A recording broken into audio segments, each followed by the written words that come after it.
લસણ લીધું છે આપણે, આદું લીધું છે, મરચી લીધી છે. તો આને હવે આપણે ખાંડી લેવાનું છે. તો આ રીતનું ખાંડવાનું છે આપણે, આખા પાખા જેવું. જોવો તમે, આપણે બહુ હાવ ક્રશ નથી કરી નાખવાનું. તો આપણે હવે આ દૂધી લીધી છે, તો એને આપણે આ ડીટીયું કટિંગ કરી લઈએ. ને હવે આપણે આ રીતે સાલ ઉછેડી લઈએ. તો આખી દૂધીમાંથી આપણે સાલ ઉછેડી લેવાની છે. ને દૂધીના તમે ઢોકળા તો ખાધા હશે, પણ થેપલા નહીં ખાધા હોય, તો આજ આપણે થેપલા બનાવવાના છે. ને મારા વિડીયા ગમતા હોય તો લાઈક કરજો, શેર કરજો, ને નવા હોય તો સબસ્ક્રાઈબ કરજો.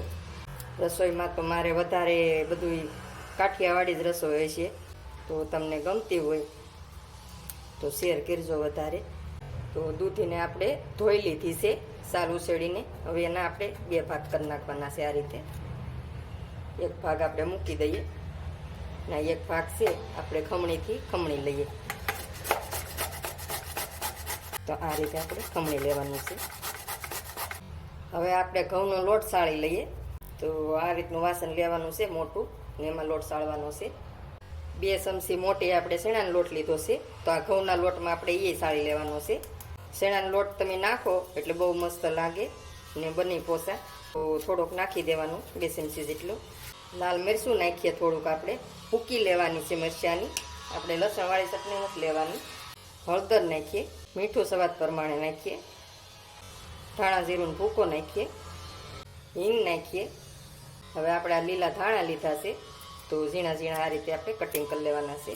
આ રીતે કાતરથી કટિંગ કરો તો તમારે જેવા ઝીણા કરવા હોય એવા થાય, ને શાકું હાથમાં ન લાગે. તો આ રીતે આપણે બધાય કટિંગ કરી લઈએ. જુઓ તમે કેવા સરસ થાય છે કટિંગ. હવે આપણે આ પેસ્ટ બનાવી છે તો એ નાખી દઈએ. હવે આપણે આ આખું જીરું લીધું છે, તો એ નાખી દઈએ. તો જરાક સોળી નાખવાનું જીરાને. તમારે એજમાં નાખવા હોય તોય નાખી શકો. હવે પહેલાં આપણે બધું મિક્સે કરી લઈએ. તો આ રીતે આપણે મિક્સે થઈ ગયું છે બધું. હવે આપણે 2 ચમચી તેલ નાખી દઈએ અંદર. એટલે તેલ નાખીએ તો એનાથી પોસા થાય. 2 ચમચી આપણે તેલ નાખ્યું છે. હવે આપણે ફરી મિક્સે કરી લઈએ, એટલે બધું સારી રીતે મિક્સે થઈ જાય. હવે આપણે આ દૂધી ખમણી છે, તો એમાંથી આપણે પાણી નીતોરી લઈએ. તો આ રીતે તમારે વજન દેતો જવાનું, એટલે પાણી નીકળી જાય.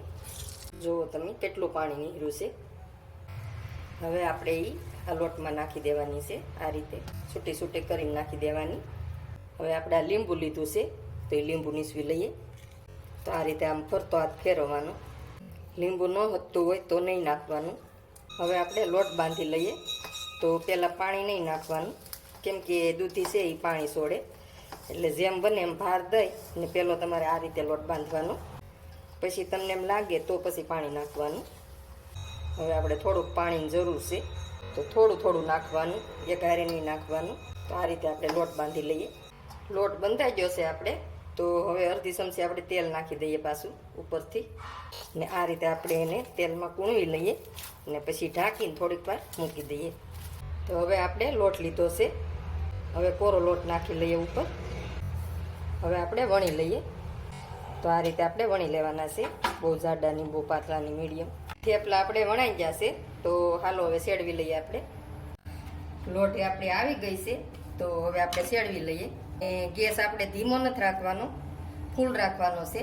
ફૂલ રાખીને આપણે સેડવાના, નકર કડક બને.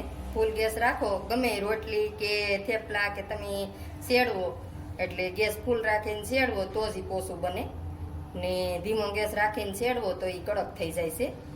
એટલે આપણે ફૂલ ગેસે સેડવાના છે. તો આપણે પલટાવી લઈએ. બહુ સરસ ચડે છે, જુઓ તમે. તો હવે ઉપર આપણે તેલ નાખી દઈએ. તો આ રીતે આપણે અલગ અલગ રીતે બધી વસ્તુ બનાવો તો છોકરાઓની મજા આવે ખાવાની. તો આ તમારે સવારમાં ખાવે તો સવારમાં બનાવી શકો, થોડીક વારમાં બની જાય, કાંઈ વાર ન લાગે. તો હાલો હવે સેડવી લઈએ આપણે. હાલો, તો આપણે એક તો સડી ગયું છે, તો બધા સેડવી લઈએ.